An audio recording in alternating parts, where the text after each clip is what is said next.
छोटा सा अच्छा काम। एक आदमी पेंटर को एक नाव पेंट करने के लिए कहा गया।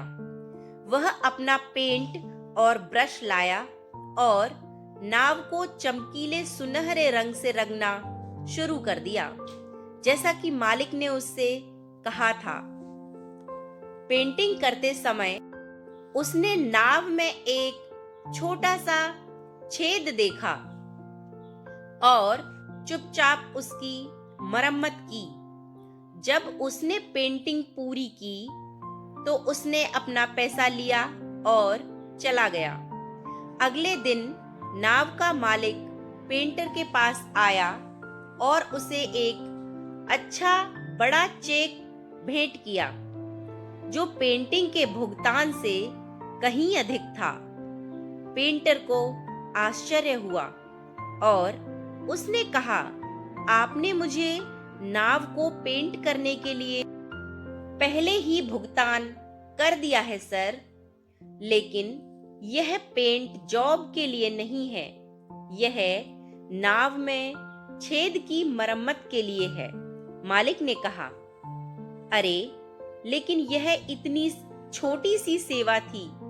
निश्चित रूप से यह मुझे इतनी छोटी सी चीज के लिए इतनी अधिक राशि देने के लायक नहीं है।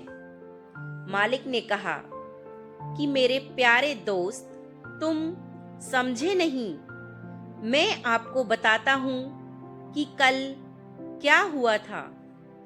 दरअसल जब मैंने तुमसे नाव को पेंट करने के लिए कहा तो मैं छेद के बारे में बताना भूल गया था, लेकिन जब नाव का पेंट सूख गया तो मेरे बच्चे नाव लेकर मछली पकड़ने की यात्रा पर निकल गए, पर उन्हें नहीं पता था कि उस नाव में एक छेद भी है, जिसके कारण आज अनर्थ हो सकता था।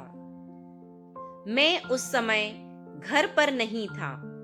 जब मैं वापस लौटा और देखा कि बच्चे नाव ले गए हैं, तो मैं हताश हो गया, क्योंकि मुझे याद आया कि नाव में छेद था।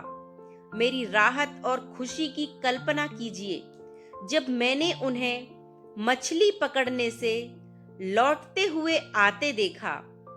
फिर मैंने नाव की जांच की और पाया कि आपने छेद की मरम्मत की थी।